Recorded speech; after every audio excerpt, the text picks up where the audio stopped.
Ahlan wa sahlan mtazamaji popote pale ambapo unatufuatilia, tukiwa tumetembea takriban kilomita zisizopungua 100 na ushe kwa ajili ya kumpeleka hujaji wa manasik haji wal umra mzee wetu maarufu mzee Kisukari kutoka tulipotoka na airport pale jijini Dar es Salaam mpaka tumefika naye hapa katika msikiti huu, ambapo katika kijiji kinachofahamika kwa jina la Koyondu ndipo ambapo yeye ametokea hapa na sasa amerejea.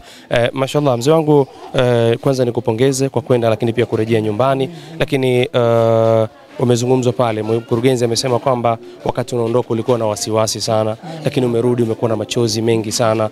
Sijui kuna uhusiano gani, kuna nini ambacho kimekufanya machozi yakawa mengi? Kwanza machozi yanakuwa mengi kwa sababu kwanza wale waliokuja pale au ule umma waliokuja pale wameacha kazi zao na wakanifuata mtu kama mimi.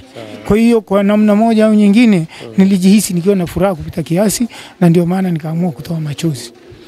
Wasiwasi wako ulikuwa nini kabla hujaondoka? Ulikuwa na wasiwasi, na pale umezungumza pia ukanambia kama uliwahi kuacha kugawa mirathi, sijui mawasia, kitu kama hicho. Hebu tuhadithie ilikuwaje?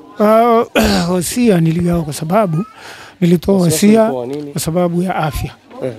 Afya yangu ilikuwa sio nzuri, na wakati ule mimi najiandikisha kwenye manasiki kidogo hali ya afya yangu ilikuwa sio mbaya, lakini baada ya siku ile naletewa taarifa za kwenda hali ilikuwa si nzuri. Kwa hiyo ikawa imenipa wasiwasi mkubwa, na nikaona tu kwamba pengine nikienda sintarudi. Ukaona wasiwasi kwamba ukienda utarudi? Sintarudi. Kwa hiyo ikabidi sasa nitoe wasia kwa familia yangu, sababu ile urithi usije ukagawanywa kwa njia ambazo si hizo. Na unajua sasa hivi vijana wa sasa pengine mmoja atakuwa na tamaa, basi nikatoa ule wasia ili kuwaweka sawa. Wasia wako ulikuwa vipi? Ulikuwa hasa kuhusu ugawaji wa mali au riziki zangu, na vile vile wao kuwa na mapenzi ya kupendana wao kwa wao. Unaona, vile vile jambo jingine wao wawe na hekima, na kitu atakachokipata baada ya mimi kuondoka basi wasizire. Na kuna wengine akipewa kindama kidogo basi ananungunika. Kwa hiyo nikawasihi kwamba chochote atakachopewa basi aridhike nacho. Kwa hiyo manake unataka kuniambia kwamba wakati unaondoka hapa ukasema bwana mimi nakwenda lakini sirudi, ndio ambapo fikra ulikuwa nayo kichwani kwako? Kufuatana na ile hali ya homa, kutokana na hali ya mwili. Nikaona pengine chochote kinaweza kutokea. Kwa hiyo mali yote uliigawa ama ilikuwa? Nilikuwa sijagawa, bali nilitoa wasia namna ya kuigawa. Namna ya kuigawa. Kwa hiyo katika hiyo mali ambayo uligawa vipi mfano? Niligawa, sikugawa. Nikasema nimetoa kwamba upande huu upate hiki, upande huu upate hiki, upande huu upate hiki, ili wasije wakavurugana. Na kuhusiana wewe mwenyewe labda mambo yako ya mazishi na nini, na pia uliyapanga pia? Niliyapanga. Ilikuwaje? Niliyapanga sababu niliacha mfugo mmoja nikamteua awe nje katika ule urithi. Awe nje. Utakapokuwa umeondoka hata asirithi. Huyo ndio. Huyo wa nini huyo? Huyo hao ni wadua. Kwa ajili ya dua kwamba siku ya mazishi yako wakati umekufa Maka. Allahu Akbar. Mkeo, watoto na kadhalika, kila kitu. Mke naye nilimwombea aolewe na mtu mzuri. Mzee anasema mke naye alimuombea aolewe na mume mzuri. Kwa hiyo ulimpoint kwa bwana mimi nikifa Maka kule mke wangu aolewe na fulani au ilikuwa? No. Nilisema aolewe na mtu mzuri. Aolewe na mtu mzuri. Watoto wakakwambia aje? Hawakujibu kitu kwa sababu mimi niliwaambia kwamba atakayemuoa mama yenu basi ndio baba yenu. Kwa hiyo mna haki ya kumtii na kushirikiana naye. Watoto hawakukuzuia kusema bwana baba mbona unafika mbali na vitu kama hivi? Sina mtoto wa tabia hiyo. Na wao walianza kulia tu machozi. Kwa sababu wao walikwenda mbali zaidi, wakaona kwamba kwa yale maneno ninayoongea basi pengine ndio mwisho wangu, sintarudi tena. Leo siku ya kwanza ambao unarudi umewasiliana na watoto wako. Yupo mtoto wako hata mmoja hapa?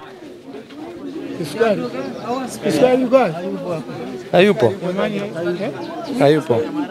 Allahu Akbar. Walivyopata taarifa kama baba amerudi salama na wao wamefurahi sana. Wamefurahi sana. Wamefurahi sana. Mwenyezi Mungu akujalie kila la kheri. Inshallah. Inshallah. Na labda lipi ambalo manake namna ambavyo walikuhudumia manasiki kule ukaweza kuenda na ukarudi salama, una lipi la kuambia? Au ilikuwa kuwa walikuhudumia kwa staili gani? Kubwa sana. Kubwa sana, na nashukuru kwanza manasiki ilikuwa na vijana wazuri. Mmoja wapo huyo hapa Yasin Huyu ni kijana ambaye amenitangulia kwa kila namna. Niliwahi kununua hata kibaskeli. Huyu wakina Yasini hao walinunua kibaskeli kwa sababu nikifikia mahali nikilemewa waweze katika ibada gani wakati huo? Wakati huo tunatoka Maka, tunataka kwenda Mina. Basi nikatola dola 100 nikanunua kile kibaskeli kwa sababu kinisaidia kule kutoka Arafa. Hata kutoka Muzdalifa kuja Mina. Kuna ule kale kamlima. Sasa nikaona nitashindwa.